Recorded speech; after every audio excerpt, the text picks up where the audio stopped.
Sherlock Holmes, Crimes and Punishments.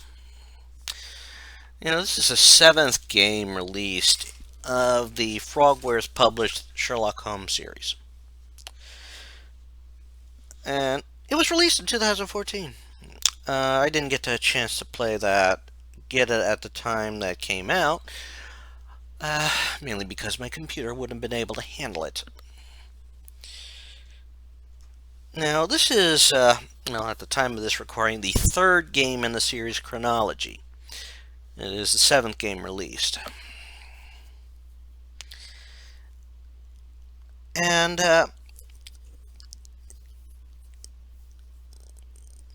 I'd like to think it's the first of the multiple cases resulting in, or linked by an overarching story. And I know at the time of this recording, I'm currently playing through the Testament of Sherlock Holmes. And it hasn't shown to me to be like separate cases, one big case.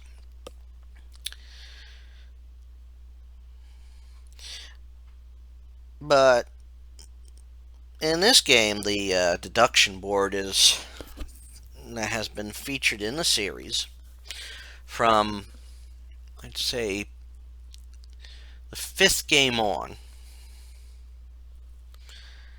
Is now sort of a brainstorm type thing. It's also, I think, the first time I've seen you get close-ups to get character profiles by noticing details on all the people we interact with.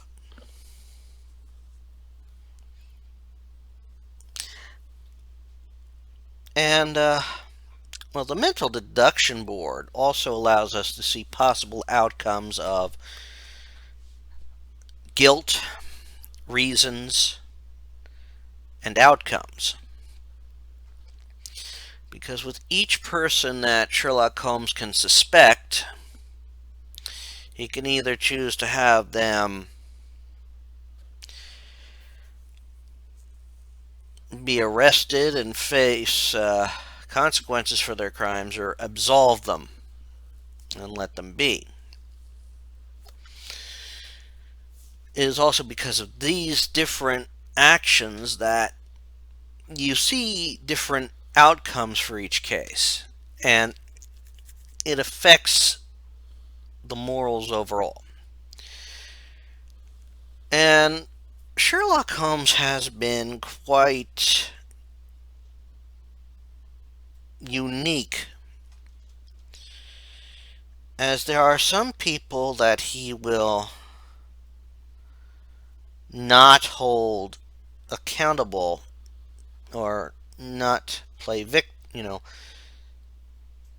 allow to face consequences for their actions. The case in point, certain individuals can commit a wrong. Most of our, quote, villains, or most of our victims in the story, are not necessarily innocent people.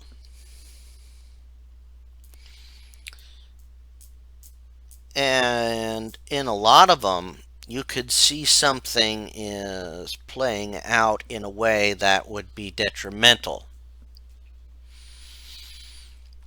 Case in point, even in the very first case, you have different people that could be suspect for the murder. The actual person who did it, choosing the best outcome. Well, Sherlock Holmes finds out why and everything. And while the victim wasn't the nicest of men, he's willing to he's willing to give the actual murderer a chance to disappear, while putting the blame of the murder on someone who's already passed away, because it's completely plausible.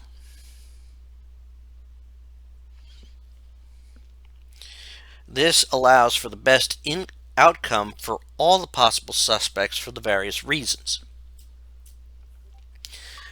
And that is part of the fun of this game. And I love it. I loved it. And it makes a good balance between morality and justice, which is a very, very important concept, especially this at the time I'm recording this, because the justice system it's trying to be fair, but with certain people able to afford lawyers to get them off for the crimes they've actually committed and the wrongs they've actually done, while other people who are innocent can get blamed for them and can't afford the defense that the others can. It makes a very unbalanced system. And I like the morality that gets involved. And part of the name they did, and something I didn't fully notice, and I read that they did this throughout the game. Sherlock Holmes is reading Crime and Punishment, which is a nice subtle nod to the theme of the game. And we have nice little asides between cases in which we're trying to figure out what is happening. And certain cases can play out in so many different ways, and that's part of figuring things out. Throughout the story, we have, and actually this is another thing, it's one of the first times we see, to my knowledge, is I'm playing these in chronological order. So I'm playing games I haven't played yet, but were released, before this. But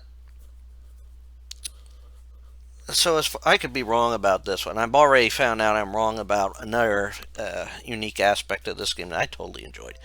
And that is, I think this is the first time we see Mycroft appear in these games. And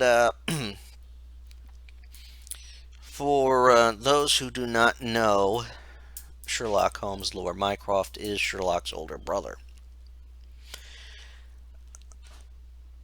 And Mycroft is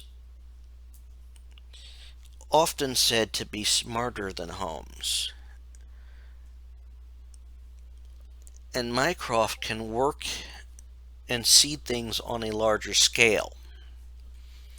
Something that Sherlock is not necessarily able to do. He could see how things interconnect, and he can decide justice by way of his actions. But in the long run, Mycroft can see how one change in one business, for example, Mycroft could see how an event in the second game released could have a global effect on the Empire, the British Empire. And while Holmes does not always see that, he will also aim for justice in a way that sometimes Mycroft doesn't see. And Mycroft tends to figure out where certain actions. He can also agree sometimes that Holmes's actions may not have the global effect that he fears will happen. Doesn't mean he's too thrilled with them, but he does. And I think after the first case, Mycroft asks Holmes' help with the group known as the Merry Men, which is a sort of a underground group opposed to what the current regime is doing. And it should be noted that the monarchy still had some power over what happens.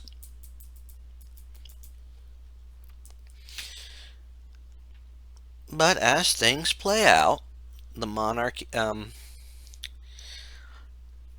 cases do not seem necessarily interlaced. They tend to stand apart. But in the end, Holmes does figure out who committed the crime, each crime, and they do have somewhat of an effect. Now, I will admit, one of my favorite things about this game was playing these chronologically. I thought this was the first time you play as Toby. So usually in the Sherlock Holmes games, you're either controlling Holmes, Watson, or Holmes or Watson. Very rarely anyone else. But in this game, you also control Toby, which is their dog, Basset Hound. And Toby is very, very good at sniffing out things. I like that because I like playing as Toby because you could see it from a dog's eye view, so to speak. There's like two cases I think that you play as Toby because it's important. There's also times when you have to choose a good outfit to investigate something. Another good thing. Another fun thing is just mentally reconstructing things, and that was some of the more brilliant things I saw in that game. I will admit I detested the lock-picking puzzles they had in this one. But that was just my opinion on it. But it is still one of the nicer entries. A very fun game. I liked that it was 6 cases with part of an overarching story. Although I do not know how much of an impact they had on the overarching story. But as everything plays out, your goal to get probably the best possible reading by solving it properly, coming to the correct conclusions, and making the right decisions on what happens to the person is what it all boils down to. You have to think of what plays out the proper way for all the people involved. You're not just thinking of one character. You are thinking about all involved. And that's important.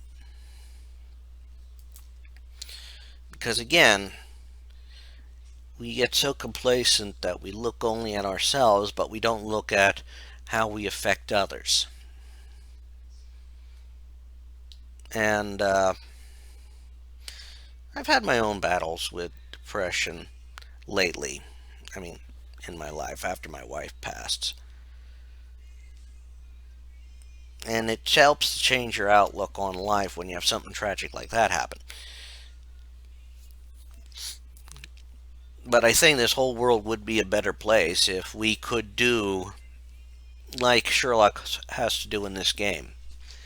And that is judge all the possibilities,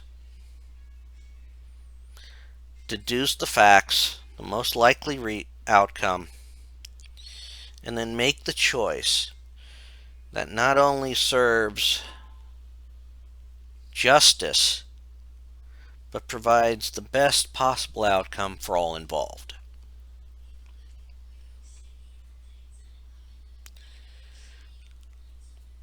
And I think that's part of why this game is such a remarkable game.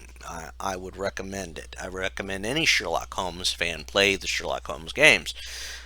And this one, especially if you want to take the place of Sherlock Holmes and solve multiple cases.